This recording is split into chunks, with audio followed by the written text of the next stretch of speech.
What's up guys, welcome back to Adam's Garage. In this video I will show you a car that truly means a lot to me.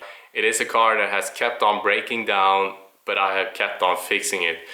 The engine has blown up on me twice, but I have fixed it. But more about that later. First of all, we will go down to my second garage, put a new battery in it and see if it will start. So stay tuned because you will not be disappointed.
Yes, it started right up and drove beautifully back home.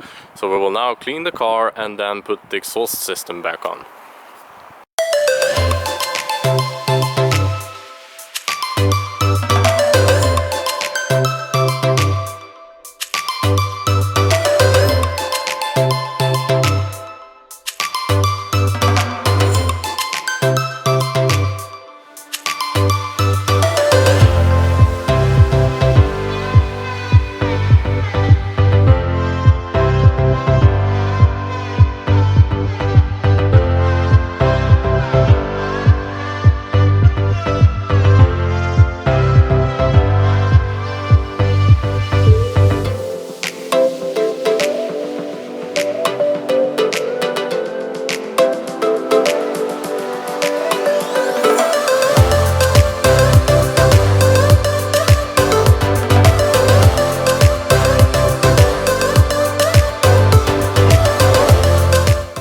Here is the exhaust system. It is a stainless steel Supersprint. If we look over here, we can see that it has the Supersprint markings. We will go ahead and clean it up and do a quick polish and put it back on the car.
Yes, all of you is now probably thinking that I have lost my mind, but I haven't.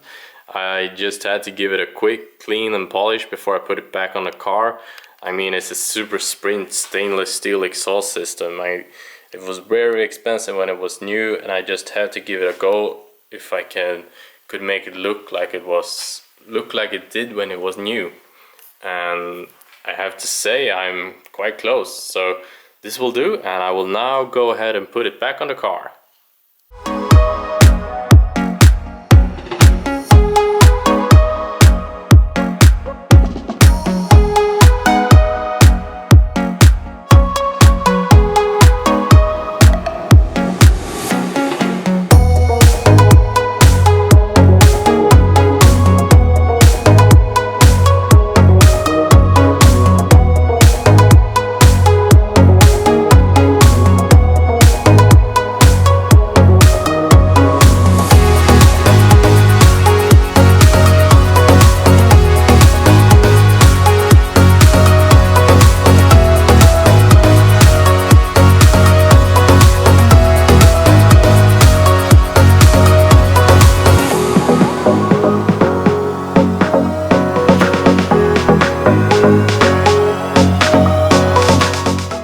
Yes, the exhaust system went back on the car, and I test drove the car, and it drives beautiful.